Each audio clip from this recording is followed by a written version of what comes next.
AICC ಅಧ್ಯಕ್ಷರಿಂದ ಕುಂಭಮೇಳದ ಬಗ್ಗೆ ವಿವಾದಾತ್ಮಕ ಹೇಳಿಕೆಯನ್ನು ಕೊಡಲಾಗಿತ್ತು. ಸಿಕ್ಕಾಪಟ್ಟೆ ಚರ್ಚೆ ಕಾರಣವಾಗಿತ್ತು. ರಾಜಕೀಯ ಕೆಸರೆರಚಾಟಕ್ಕೂ ಕೂಡ ಕಾರಣವಾಗಿತ್ತು.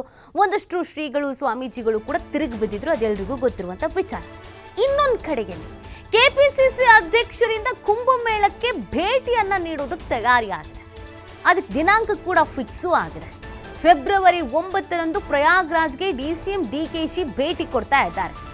ಗಂಗಾ ಸ್ನಾನದಿಂದ ಹೊಟ್ಟೆ ತುಂಬಲ್ಲ ಅಂತ ಸ್ಟೇಟ್ಮೆಂಟ್ ಅನ್ನ ಕೊಟ್ಟಿದ್ರು. ರಾಷ್ಟ್ರೀಯ ಮಟ್ಟದಲ್ಲಿ ಪರ ವಿರೋಧದ ಚರ್ಚೆ ಗ್ರಾಸವಾಗಿತ್ತು ಈ ಸ್ಟೇಟ್ಮೆಂಟ್. ಇದೀಗ ಅವರ ಆಪ್ತನೇ ಹೇಳಿಕೆಯನ್ನ ಉಲ್ಲಂಘನೆ ಮಾಡ್ತಾರಾ? ಕುಂಭಮೇಳದಲ್ಲಿ ಭಾಗಿಯಾಗುವ ಮೂಲಕ ನಾಯಕನ ಹೇಳಿಕೆ ಉಲ್ಲಂಘಿಸ್ತಾರಾ? ಈ ವಿಚಾರದಲ್ಲಿ ಕಾಂಗ್ರೆಸ್ ನಾಯಕರಲ್ಲೇ ದ್ವಂದ್ವ ನಿಲುವಿದೆ. ಕೆಲವರಿಂದ ವಿರೋಧ, ಕೆಲವರಿಂದ ಪರವಾದ ಅಭಿಪ್ರಾಯ ಇದೆ. ಡಿಕೆಶಿ ಕುಂಭಮೇಳದಲ್ಲಿ ಭಾಗಿಯಾಗ್ತಾರಾ ಅಥವಾ ಕೊನೆ ಕ್ಷಣದಲ್ಲಿ ಕೈ ಬಿಡ್ತಾರಾ? ಡಿಕೆಶಿ ನಡೆಯ ಕಡೆ ಕಣ್ಣಿಟ್ಟಿದೆ ಬಿಜೆಪಿಯ ನಾಯಕರುಗಳು ಕೂಡ. ಭೇಟಿ ನೀಡಿದ್ದೇ ಆದ್ರೆ ಇದನ್ನೇ ಅಸ್ತ್ರವನ್ನಾಗಿ ಮಾಡ್ಕೊಳ್ಳೋ ನಿರ್ಧಾರಕ್ಕೆ ಬಂದುಬಿಟ್ಟಿದ್ದಾರೆ. ನೋಡಿ, ಎಐಸಿಸಿ ಅಧ್ಯಕ್ಷರು ಹೇಳ್ತಾರೆ, ಗಂಗಾ ಸ್ನಾನ ಮಾಡೋದ್ರಿಂದ ಬಡತನ ನಿರ್ಮೂಲನೆ ಆಗುತ್ತಾ, ಹೊಟ್ಟೆ ತುಂಬುತ್ತಾ, ಸಾವಿರಾರು ಖರ್ಚು ಮಾಡಿಕೊಂಡು ಬಿಜೆಪಿಗರು ಅಲ್ಲಿಗೆ ಹೋಗಿ ಬರ್ತಾರೆ, ಪಾಪಗಳು ತೊಳೆಯುತ್ತೆ, ಎಲ್ಲೇ ಹೋಗಿ ಸ್ನಾನ ಮಾಡಿದ್ರು ನಿಮ್ಗಳ ಪಾಪ ತೊಳೆಯಲ್ಲ ಅಂತ ಹೇಳ್ತಾರೆ.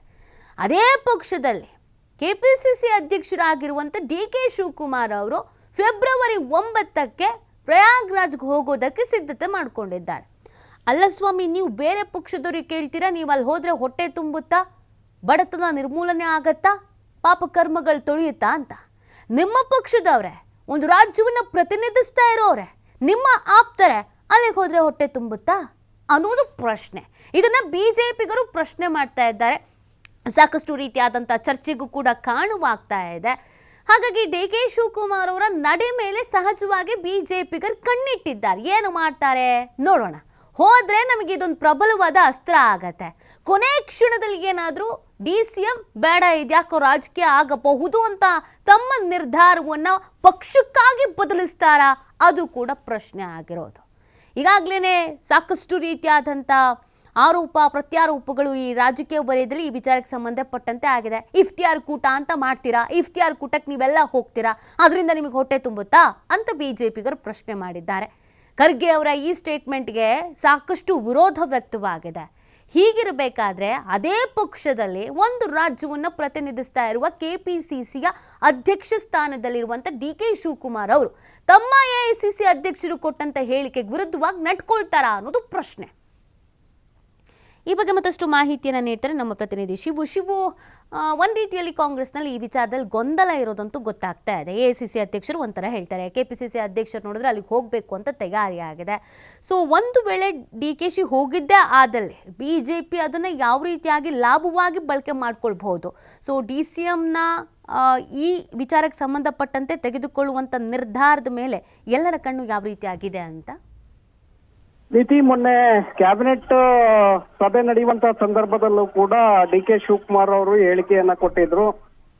ನಾನು ಕೂಡ ಕುಂಭಮೇಳಕ್ಕೆ ಹೋಗ್ತೇನೆ ಅನ್ನುವಂತ ಮಾತು.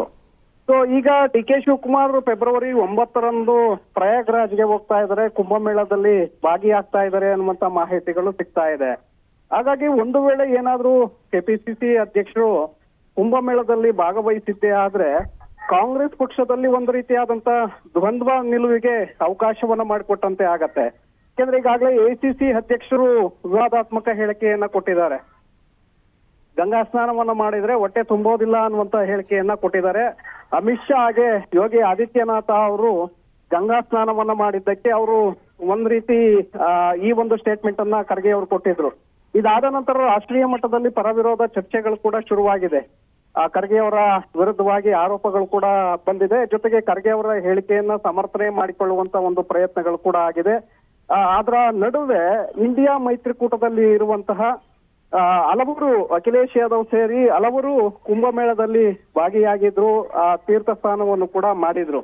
ಈಗ ಡಿ.ಕೆ. ಶಿವಕುಮಾರ್ ಅವರು ಈ ಒಂದು ಕಾರ್ಯಕ್ರಮದಲ್ಲಿ ಭಾಗಿಯಾಗಿದ್ದೇ ಆದ್ರೆ ಅದು ಮತ್ತಷ್ಟು ಗೊಂದಲಕ್ಕೆ ಕಾರಣ ಆಗುವಂತ ಸಾಧ್ಯತೆಗಳಿದೆ. ಯಾಕೆಂದ್ರೆ ಎಐಸಿಸಿ ಅಧ್ಯಕ್ಷರು ಈ ರೀತಿಯಾದಂತ ಹೇಳಿಕೆಯನ್ನ ಕೊಡ್ತಾರೆ, ಪವಿತ್ರ ಸ್ನಾನವನ್ನ ಅವಹೇಳನ ಮಾಡ್ತಾರೆ. ಆದ್ರೆ ಅವರ ಪಕ್ಷದವರೇ ಆದಂತಹ ಮತ್ತೊಂದು ರಾಜ್ಯದ ಅಧ್ಯಕ್ಷರು ಆ ಕುಂಭಮೇಳದಲ್ಲಿ ಭಾಗಿಯಾಗ್ತಾರೆ ಅಂದ್ರೆ ಇಲ್ಲಿ ಕಾಂಗ್ರೆಸ್ನಲ್ಲಿ ಹೊಂದಾಣಿಕೆ ಇದೆಯಾ ಹೇಗೆ, ಈ ಒಂದು ಪ್ರಶ್ನೆಗಳು ಸಹಜವಾಗಿ ಉದ್ಭವ ಆಗತ್ತೆ. ಇದನ್ನ ಬಿಜೆಪಿ ನಾಯಕರು ಕೂಡ ಎದುರು ನೋಡ್ತಾ ಇದ್ದಾರೆ. ಡಿ ಕೆ ಶಿವಕುಮಾರ್ ಅವರು ಕುಂಭಮೇಳದಲ್ಲಿ ಭಾಗಿಯಾಗ್ತೇನೆ ಅಂತೇನೆ ಹೇಳಿದ್ದಾರೆ. ಅವರು ನಿಜವಾಗ್ಲೂ ಭಾಗಿಯಾಗ್ತಾರಾ, ಹೇಗೆ ಭಾಗಿಯಾಗಿದ್ದೆ ಆದ್ರೆ ಅದನ್ನ ನಾವು ಯಾವ ರೀತಿಯಾಗಿ ಬಳಸ್ಕೊಳ್ಬಹುದು ಖರ್ಗೆ ಅವರ ವಿರುದ್ಧವಾಗಿ ಮಾತನಾಡೋದಕ್ಕೆ ಅನ್ನುವಂತ ನಿಟ್ಟಿನಲ್ಲಿ ಕಾದು ಕುಳಿತಿದ್ದಾರೆ. ಫೆಬ್ರವರಿ 9ರಂದು DKಶಿ ಹೋಗ್ತಾರಾ ಹೇಗೆ ಅನ್ನೋದ್ರ ಮೇಲೆ ಬಿಜೆಪಿ ಮುಂದಿನ ನಡೆಯನ್ನ ಅನುಸರಿಸುತ್ತೆ ನೀತಿ. ಓಕೆ, ಥ್ಯಾಂಕ್ ಯು ಶಿವು ತಮ್ಮ ಡೀಟೇಲ್ಸ್ಗಾಗಿ.